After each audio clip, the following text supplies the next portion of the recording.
Hello.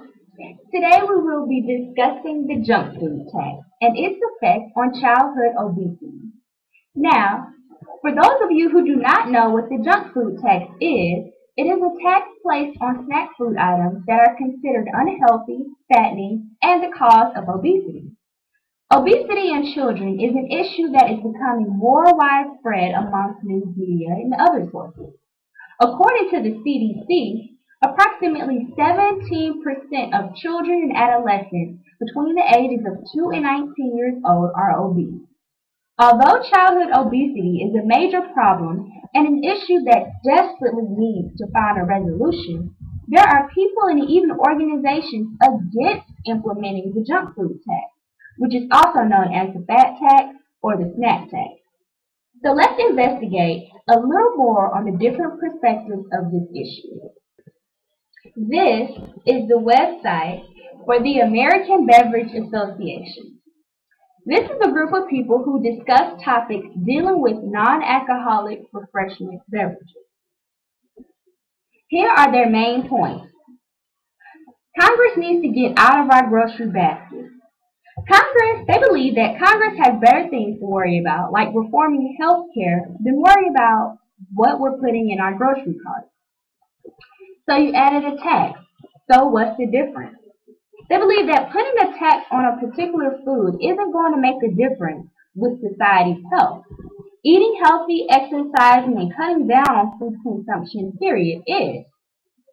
Come on now, does America really need another tax? People are already struggling to live comfortably in America. Why stress them out even more by adding unnecessary taxes? Now, on the other hand, here is a website article supporting the snack tax. This is off of the dailyfinance.com. The main points of this website is Americans are fat. We need to do something and try something because doing something is better than not trying anything at all. They also believe that obesity is an epidemic that needs to cease. Another point they made is that starting this could start other positive things. For an example, taxes raised could be used to start programs to educate people about health. They also believe that we may have cigarette success. They say that 75% of Americans smoked in 1964, and cigarettes were 30 cents a pack. In 2011, 21% of Americans smoked, and they are $6 a pack. While doing research, it was a bit difficult to find exact communities and cities that had a junk food tax or something similar. Mostly everything we read discussed certain states that had a similar tax. We read some information, and Maine was the state that we decided to focus on. Why, you ask? Simply because Maine actually had a snack food tax that included foods such as ice cream, muffins, pretzels, frozen yogurt, etc. But it wasn't until recently when the state of Maine abolished this tax. Even though snack foods were a bit more pricier, this did not stop the citizens of various communities in Maine to stop buying snack foods. In fact, after the snack tax was dropped, it turned out that Maine's legislature actually earned $15 million by conducting this tax. So, to me, and I'm sure to most of you as well, $15 million seems to be a very decent amount of money. So why exactly did the legislature abolish this tax? Turns out that years ago, in the 1990s, Maine was having some financial issues. This is when they decided to adopt the snack tax. Now that they are back on their feet and more financially stable, they found that they could now afford the $15 million loss in revenues, therefore leading them to repeal the tax.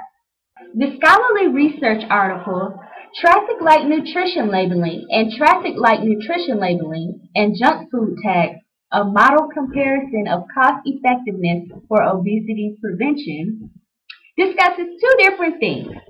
Traffic light nutrition labeling, which are labels placed on foods to indicate which foods are healthier using traffic light colors, red, yellow, and green. Green being the most healthy choice and red being the worst choice.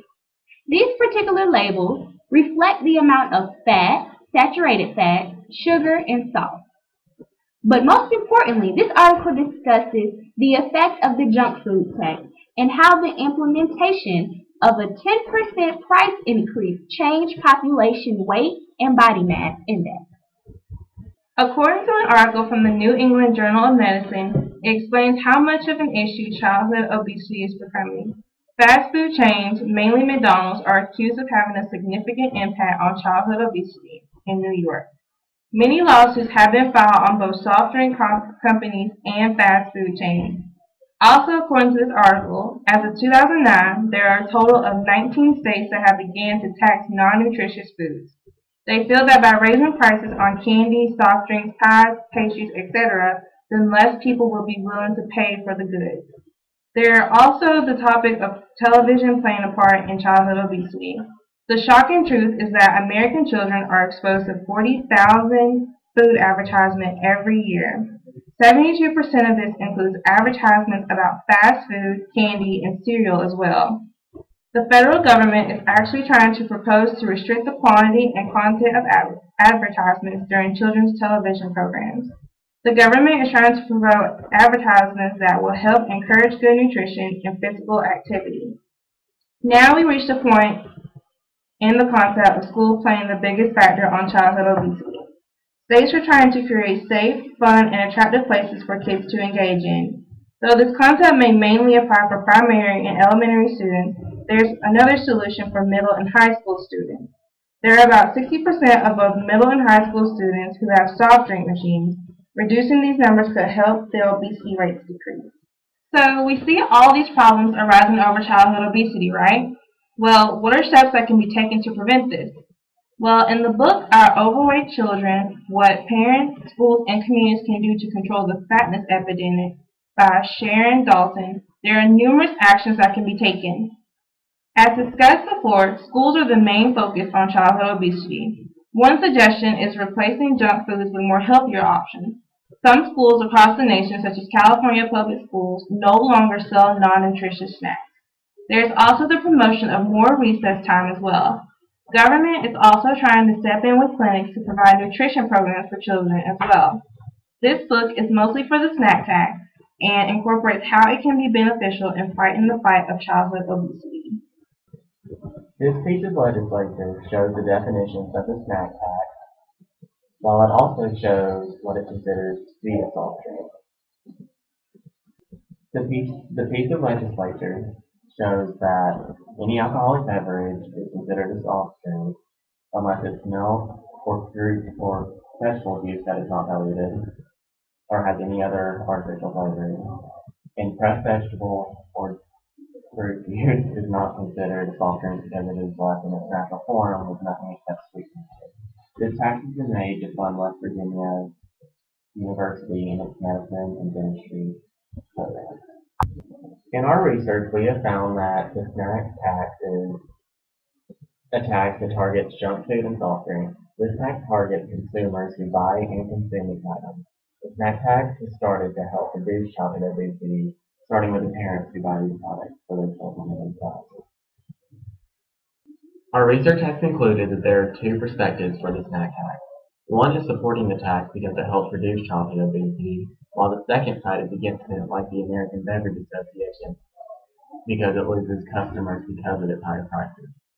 Thank you. This concludes our presentation.